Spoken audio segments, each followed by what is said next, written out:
Here.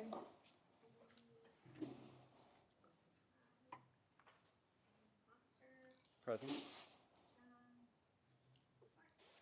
Here. Margaret Maynard. Here. Vicky Smith. So we're probably all that's gonna be here is who's here, or we may have. Unless Sandy strolls in, but yeah, let's just go ahead. Okay. So it looks like we have our September 12th minutes. I'd entertain a motion to approve those if everybody's willing. Make a motion to approve. Second. Cool. Is there, any discussion? Anybody see anything that you'd like to update? Really easy to read. I like that.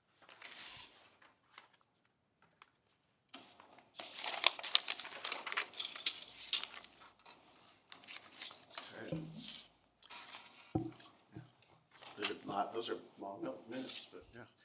Okay, I guess we could take a vote on them.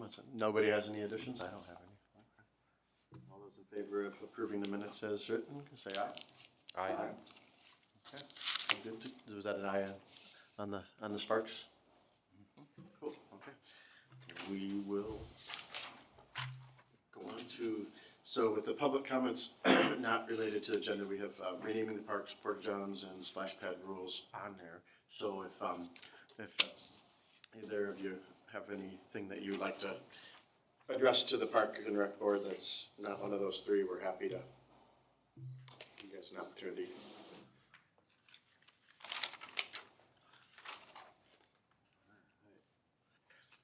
Okay, so we're on to communication and general business.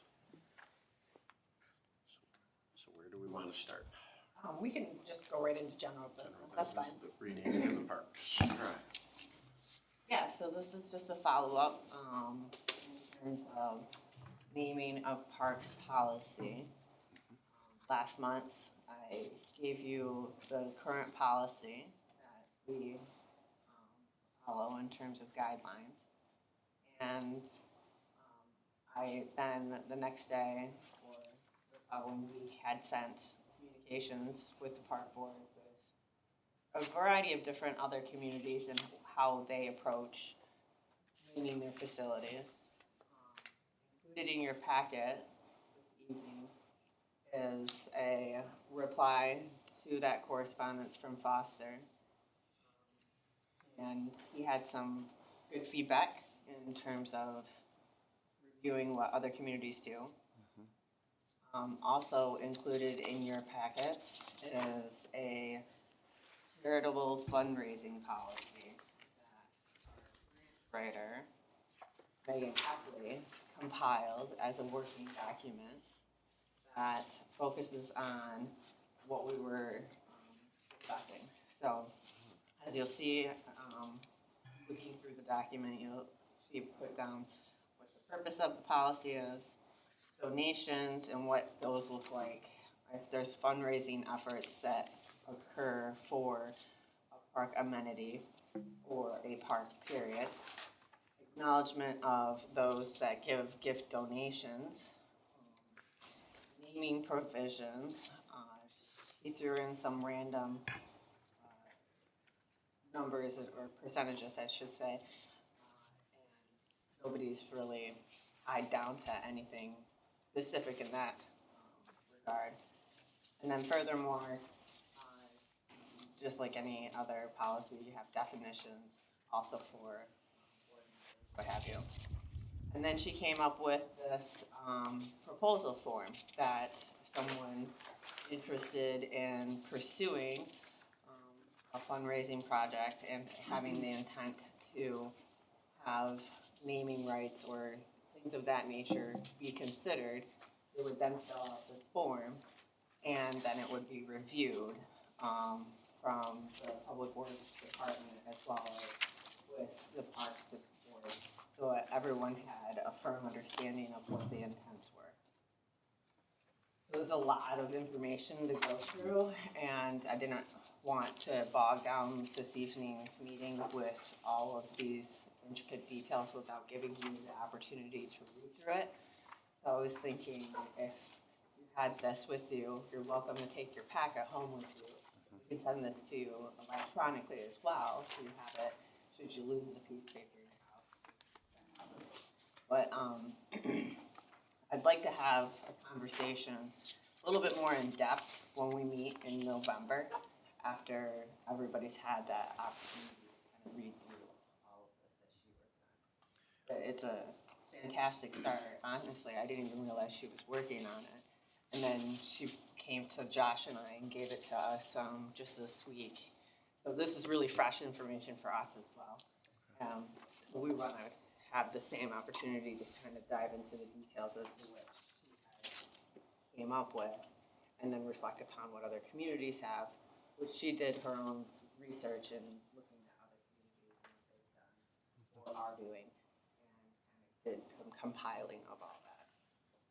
Heather, would these policies then have to go before the city commission to be approved before they're in place? Yes, that's the process. So you would work with Josh and I and Trina to fine tune what you think would be a respectable policy, taking in consideration that there's other projects that are more than likely gonna be coming before the Park and Rec Board, possibly allowing for sponsorship and fundraising opportunities in the community again. And I think just moving forward, we should all just kind of have the same level of expectation across the community, not just a matter of whether somebody comes up to the Park and Rec Board randomly and says, I wanna do a project with so-and-so's name.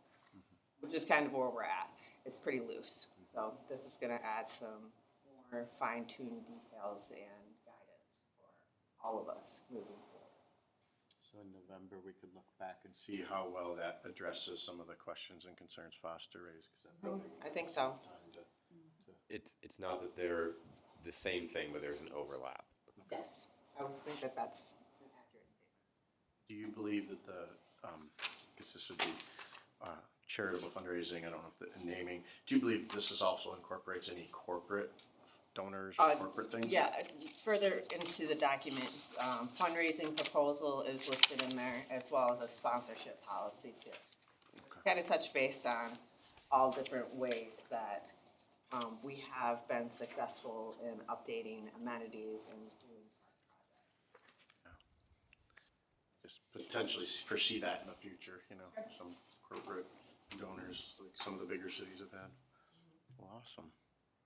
So we really, until we've kind of taken a careful look, we don't need to really make any major comments on it, right? We just, At this point, I think you need to have the opportunity to look at all this information, so you're all.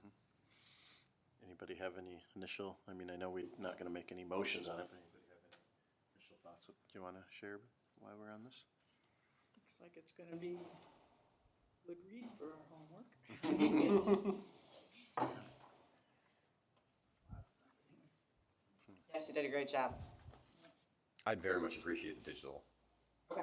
Yeah, we can get that sent out. Thanks. No problem. And that'll give us, our remaining members a chance to take a look at it too, so. Yeah, and Megan, like I said, she's the one that formulated this document, and she's offered her willingness to come to the November meeting to further highlight where her background came for the document itself. I told her to worry about coming tonight because you guys have to read it first. Yeah.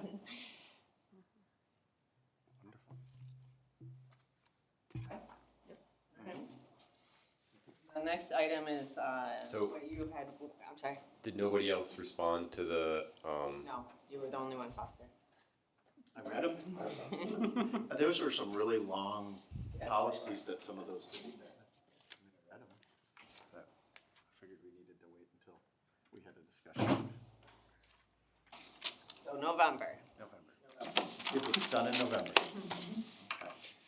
The next item is a topic that you wanted to bring up, Scott. Yeah, so it says board is on there, and, having conversations with both community members, people that have worked for, Public Works, some of the citizens, and then our awareness that we're gonna be, likely to have the city building, permanent restrooms up at North End Park. One of the major things that I see with, the Porta Johns is you know, it's providing places to go to the bathroom where there's not permanent bathrooms, but it's also keeping people that otherwise would be, you know, defecating and peeing in our parks, along our trails, from doing that. And what I'm wondering about is if we can be intentional, both as a city and as Park and Rec, to not like removing some of the porta-johns from all the parks, especially through the winter, because we're gonna have, like, Hemlock's gonna be closed up and locked and winterized pretty soon. I think. Typically, we try to do it by the end of October. Yeah, yep, and then I'm out at industrial, you know, there's 2 or 3 out there right now. There's 3 out at North End Park. Are there any over the baseball fields over on Wincallum or? There's some baseball fields just off the trail. Okay. That's what we're talking about. So the ones over on the east side, there are some. So, and I don't know where it would be appropriate, but I just see going forth, I know, I watch how heavily the porta-johns get used when there's sporting activities there. But I'm also, you know, hearing from our community members, both housed and unhoused, that, you know, if we have places to go, because they're getting a lot of like pushback about using both, you know, business restrooms or anywhere else. And then with the city closing up their restrooms here at like 10 p.m., like I watched the police come and lock up. I don't think we're thinking ahead as a parks as to how we can kind of serve all of our, you know, community members, and just thinking about, will some of these ones, like whether it be North End Park or Industrial, or even Hemlock, will the ones that are there be removed for the winter, or could we be more intentional about at least having, you know, a limited number, and maybe even like if North End Park gets built, and there is ones, but we do the same thing as here where they're locked up, thinking about having, you know, a restroom, and that comes back to then, you know, this is a thought, but then the question is, do your public works employees clean those out, or do you guys have a contract with a porta-john company? Because that often can become an issue with, you know, staffing and what they are able to do and the cost of having them there. But I'm seeing a significant problem, and, you know, we're all getting to the Sorry point about where that. if any of us use the parks, we're seeing more and more, you know, clothing, trash, campsite stuff, and that's gotta be a lot on you guys. Well, But I'm also hearing that lack of restrooms is a significant issue for people in this community. So porta-johns, in my opinion, probably should be maybe what do we call that? Like I don't wanna say a right, but what's a more appropriate word? Like just a dignity issue of making sure that people have somewhere, you know, where they can go. Sure. Can I ask, do we winterize the restrooms out of concern for freezing pipes, or is it more of a like lack of usage?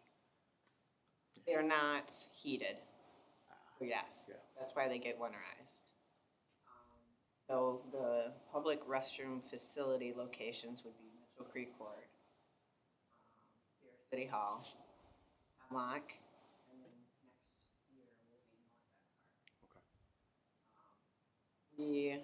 Trina could speak to this in terms of the number of porta-johns because she coordinates that effort, but we scaled back the number of porta-johns because of the issues that we were running into in terms of them being utilized as housing facilities rather than restrooms. So we know that it's important to have those facilities available because there's not permanent structures at every park location. We acknowledge that there are definitely, in Wincallum is also the public but it's a balancing act, to be honest. Well, somebody that walks these parks almost every day, having at least a porta-john is, Sure. you know, understand it needs to be there, I use them. you know, yeah. What was your name? I'm sorry, I didn't catch it. Jim Brown, Jim Brown. Oh, you're gonna be on our board. yeah. Oh, nice to meet you. He's our new board member. I knew that Guessing already. you're not sitting up there because you didn't get sworn in yet, or? I got signed paperwork at the charter thing last night, but I didn't know where I was supposed to sit, so Oh, this was shoot. like, you know. Well, feel free to join up there You if got you want. sworn No, I'm into the sorry. Charter So, Revision there's a Commission folder up there last with your night. name on I it. don't know if that, like, you got sworn in for this, or if you have to swear in twice, or. No, Yeah, you don't I have to remember swear in what- it twice, no. I'm sorry. No, that's okay. But yeah, so we had them and remind me, Trina, we had them in Sweet Hill and then we had to yank them from Sweet Hill. Yeah. Yeah, you did for a little while. I Because think it was last year. being utilized as a housing opportunity, and so it was becoming an issue. Or else did we have to do that? I feel like there was a couple We other. had to remove, I believe it was the train depot just recently because they. Yeah, that one was there and then, yeah, you had like a, It's way worse in the winter too. They try to live in them and they just destroy them. They smear it all on the walls. They take out the hand sanitizer. They just, yeah. And it's worse in the winter. Has it been where your employees are doing cleaning, or is that something that's a contract? that should be contracted, shouldn't Yeah. be good. And it seems like locking them at nighttime is an excess, right? Or probably, I don't think that your public safety. Can you even lock a porta john from the outside? Some have the ability to, but I don't know if the ones we get do. Becomes a public safety thing at that point too, because they coordinate with us to lock and open up the restroom, or excuse me, they lock them at nighttime. DPW opens them here at City Hall, but, you know, if they're on a call, that's gonna take precedence over making sure the restroom facility. Do stay out all winter at Hemlock and at North End. Okay, Yep. okay. So So at Hemlock where the racquetball court's in, right? That's where they're at now. I mean, the pickleball court. Right. No Oh, porta yeah, we johns have open. some there right there, yeah. In the wintertime, where the permanent restroom facility is located, when we winterize that, we will typically try to put a A little porta bit john over right there, there. okay.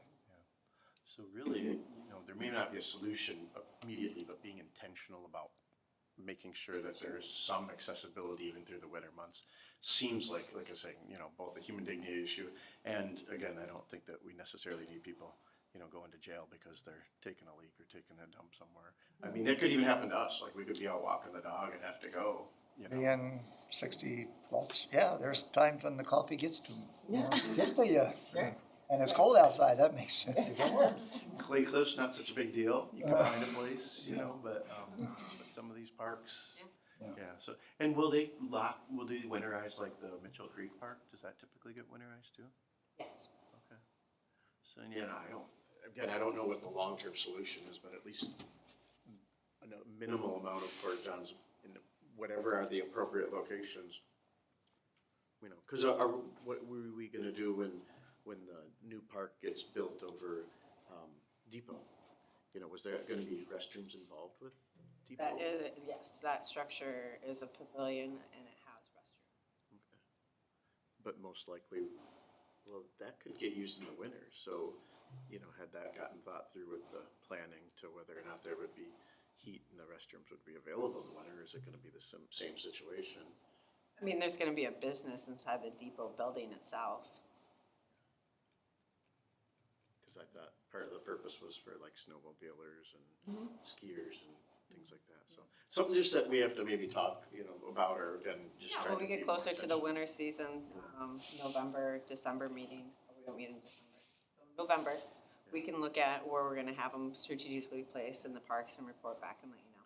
Yeah, cause you won't need, if you get one built out at North End, you won't need 3 out there, but I could see one. You know, I don't. What's your thought? Well, my thought is that your concern is for the homeless to have a place to use the restroom. Well, anybody, everybody, but Okay. I see that they're at the top end of that list of needing it and not, they're getting turned away from businesses, you know. And then again, since obviously we're locking up, you know, the ones that are around here, we're unintentionally creating a problem because we don't have a solution for a basic human need. It's interesting, you know, the town I went to college was a really small town. It was very touristy. There was like 3,000 residents. Every business in that town said there are no public restrooms because just various tourists would want to come in and use the bar's restroom, and it was like, we can't handle 400 people using our bathroom a day. And they just said no. There was one public restroom in that town, at like the end of the city's downtown area, and it was definitely closed like at night, right? It's interesting because like their take on it was like, sorry, but we can't afford toilets for every pedestrian that wants to if you want to use the bathroom, then maybe you should buy something at the restaurant. Water bill would be outrageous. That was part of, I mean, and toilet paper and keeping it clean, and you've got customers that are, so I'm kind of like, I don't know that I'm that concerned for the public needing a restroom at North End Park in the winter. I wouldn't say that there's never a need, but I mean, I run disc golf league there through the winter, and I know one person that he shows up and he goes straight to the Porta John all year round, no matter what. Like he just, I don't know. I'm sure he's looking forward to actual restrooms being there. But like aside from him, like I don't ever see significant usage, which isn't to say that it's not there. I use them throughout the cold season. I mean, that's like a halfway point for me if I'm going, because that's like 2.5 miles from my house, so that's Yeah. like, Yeah. not a bad spot to. Right. Well, I'm just thinking that if the primary concern, maybe my primary concern is that, yeah, I do think it's a dignity issue, right? Like, if you don't have your own toilet at home, it's not just, do I need to go to the bathroom because I walked too far? It's just, I need to go to the bathroom every day, and I don't have anywhere to do it. It seems to me that the answer that I would think would be that we have Porta Johns in a place that the city can easily monitor, right? Like behind this building or outside of DPS or, right? Because it's not that we want to prevent people from using them, we want to prevent people from living in them. Yeah. And so if we know that people, if it's a difficult place to live in, if it's monitored, then it can be open all night, all year, and there is a central location, because we don't want to encourage the homeless to live in the parks, right? Not really. Like, so I would, like, where do we want them to use the bathroom, right? Like, I would say it would be someplace that's safe, that's well lit, that can be monitored at night. All good points. So, yeah, are the parks running into any, like, because the bathrooms and the outhouses could also have this issue. Are we running into finding needles and other things that are like, dangerous illicit drugs or things that could hurt other people? Is that something that's at all come up from public safety or anybody to where we have, because some places you'll have people with heroin and needles, or you have, amphetamines, and you'll I have. think it has happened, I don't think it's often. Okay, so it's not like, nobody's coming to you saying, hey, we got this problem where the bathrooms are getting used. or- Mostly clothing, feces.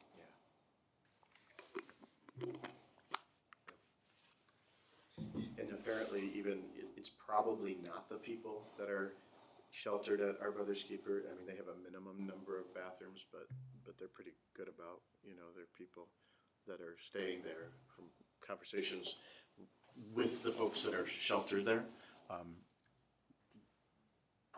probably the people that don't have places to stay. Food, pizza boxes. Yeah. Yeah.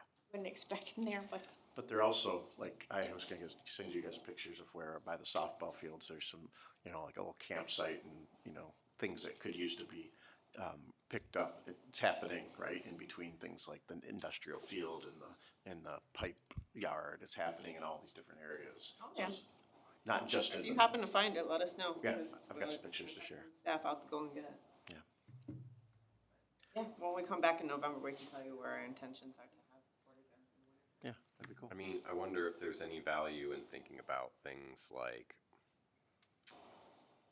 free lock boxes, right? Where it's not something you take with you, but it's like, here is like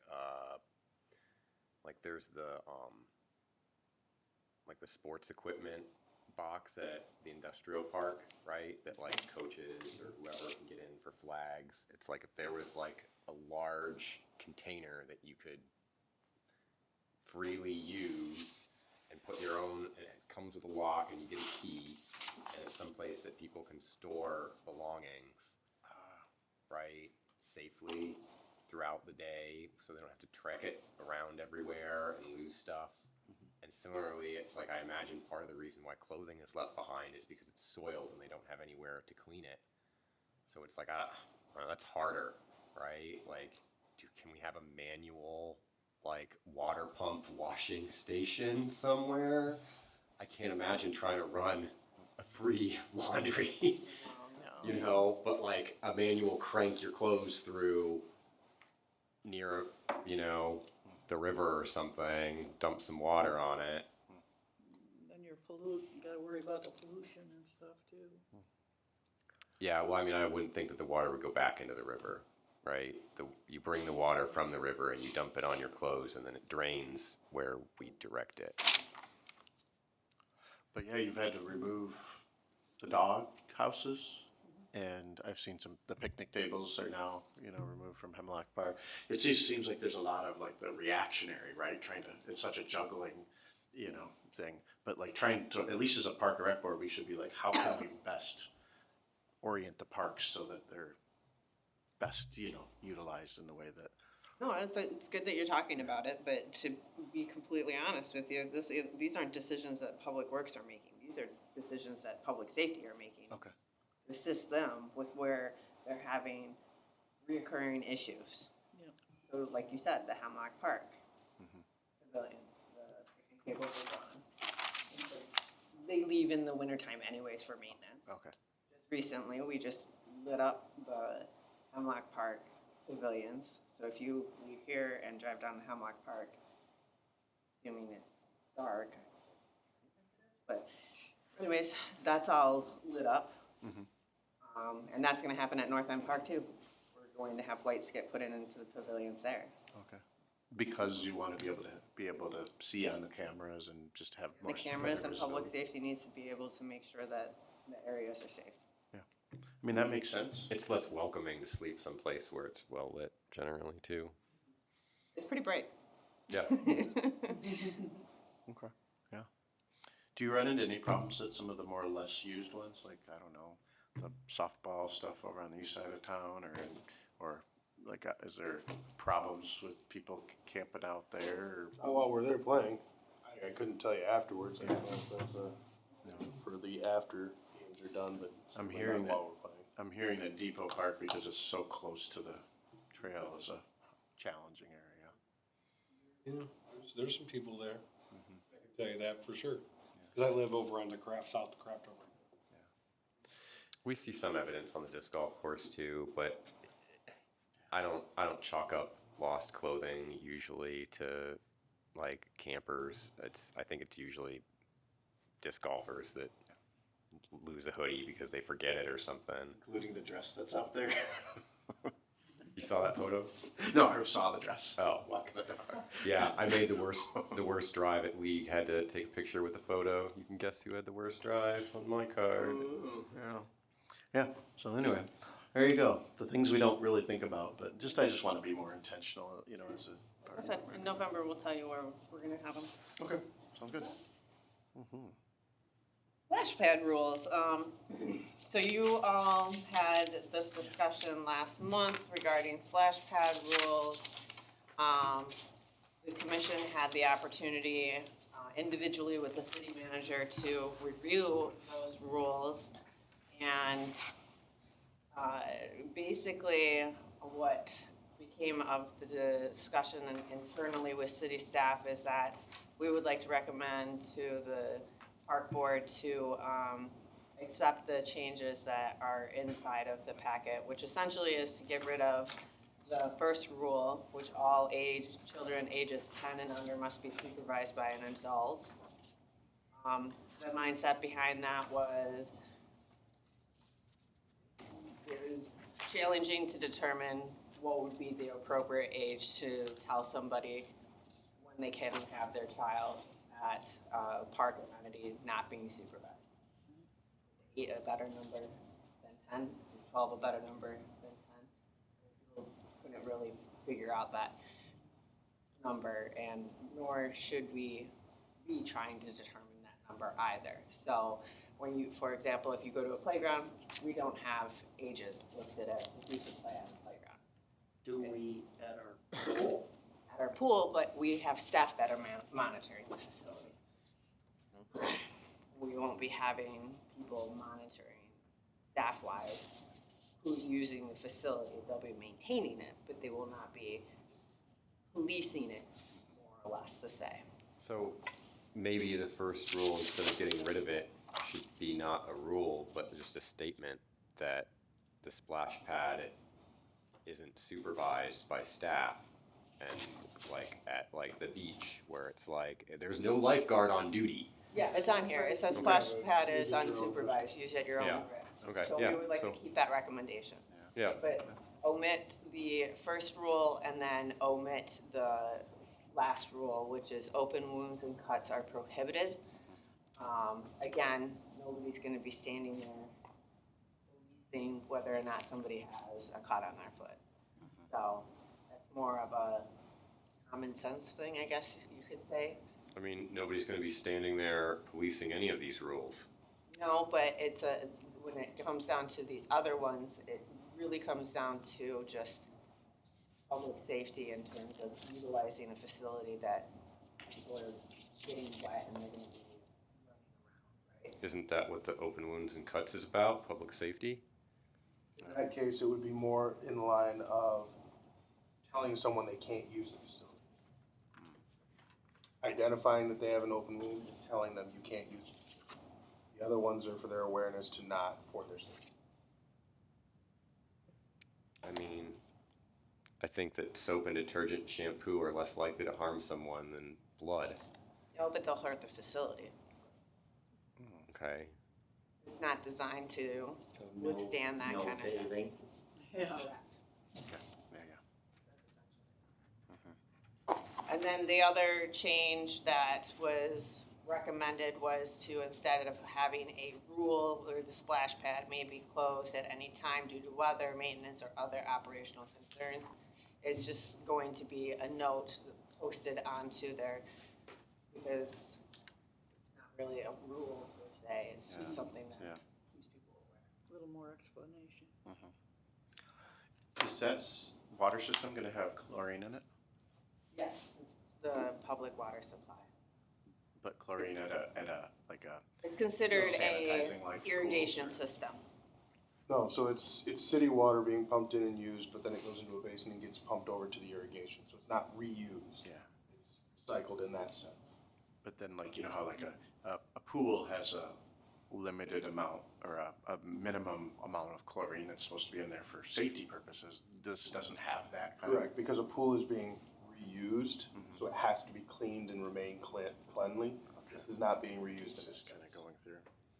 The reason why I was thinking about it is I'm trying to mentally get back around, you know, when and if people are in there with diseases and wounds and things that are, you know, transmissible. I mean, not only that, but like if you have an open cut, you're also asking for all kinds of infections, and water is a great way to get them. So, yeah. But I don't know anything about splash pads and how they run. If that's how they run, then kind of that's how we're gonna run it, right? I mean, I don't think we're It's a gonna. work in progress for us as well. I mean, these were the comments that we received without going before the city commission formally. I've been asked to bring these back to you. Doesn't Avert have one Yep. right now? Yes. I haven't visited that. I met with the during DPW operation. director last summer regarding that facility. 'Cause they also have a kayak lodge. Okay. Yes, that I went to see before we put in ours. So they would like us to make a motion to adopt with the changes is what you're. If you're comfortable with that, yes, that's Yeah. the request. I mean, we can always revisit it later, right? If there are problems, I'm sure you'll come and tell us. We'll know 100%. what's working and what's not. Yeah. I'd make a motion to approve it Second. with the changes as suggested. One second. Is there any other discussion anybody wants to have? I mean, we have good concerns, it's just I don't know that we can solve any of them. If we find any issues internally, we obviously will be transparent. Yeah. Yeah, yep. Or the other way around too, like if we hear of things, we can always bring it before the board as well, so. Does the health department get involved with anything like that? Like, does the health department With just the when there's a facility facility? like this? They No. don't have to. It's considered an irrigation system. Okay. Well, we're gonna irrigate all the kids. Now, this if we next started summer. baking brownies there or something, you know, then, Giving away the brownies Yeah. to the kids, especially if they have anything in them. They Yeah, will get like real butter. problems. Yeah. Okay, so we still have I guess a motion on the table. Any other discussion? Okay, take a vote.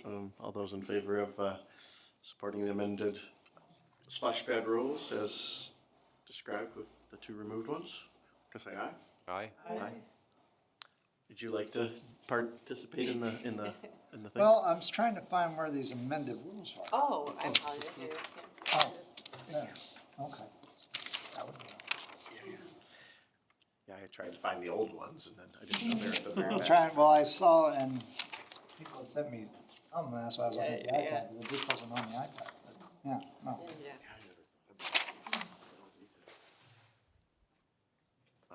So what's the thought?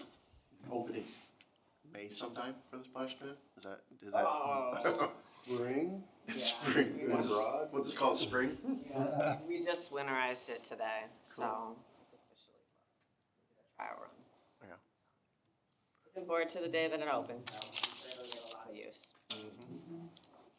I have a couple other items I was just gonna run through with you all, just so that you're aware of timelines with projects that we have coming. If there's nothing else that anybody else wanted to have be addressed. Just, did you wanna vote on? No, I'm fine. Okay, just so that we have. Unanimous? Well, yeah, You have to vote. you should. Just say yay or I nay. put you down as present, so. Okay, yes. Yeah, there we go. All right, very good. So first thing I want to just let you guys know, touch base on skate park. October 21st is tentatively the week that you'll begin seeing some activity over there for the construction of that facility at Sweet Hill. Woohoo! What's that? I said, woohoo! Oh. And Depot Park just got approved with the contractor Midwest. They're out of Zealand on Monday night. And so looking forward to getting that project underway. It's anticipated that in the bid spec is how it's designed.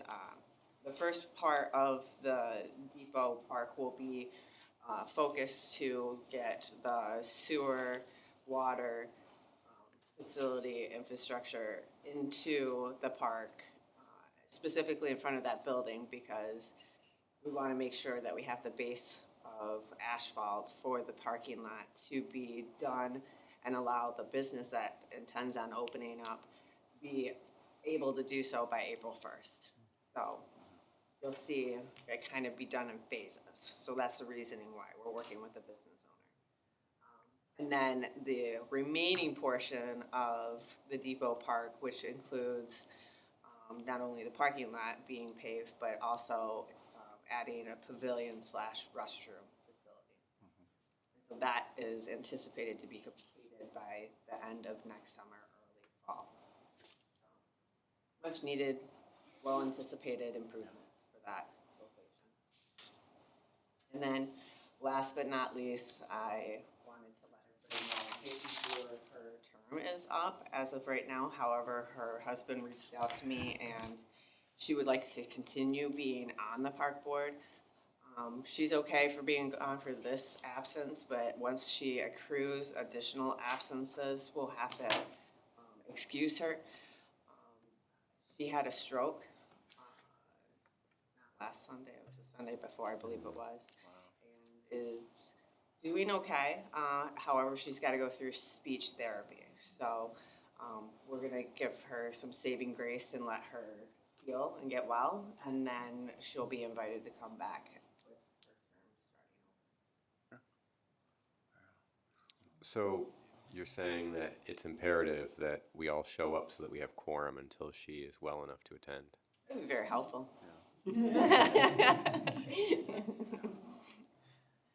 Can we send her a card? We could all sign it at the next meeting or something. No problem. I'm sure she'd appreciate it. It's deserved, so. More and more, but Yeah. I don't know that we have the capacity to do as much as she deserves. So that's it. That's the only other updates I wanted to give you. With that depot, park design and with the restroom, no idea where they're at with the, you know, the plans and the engineering, but it just seems like, since we're bringing that up, you know, again, I don't know that we get to make the decision, but having that conversation, is there a reason that whatever restroom goes in there be able to be open year-round for the purposes of the four-season use of that?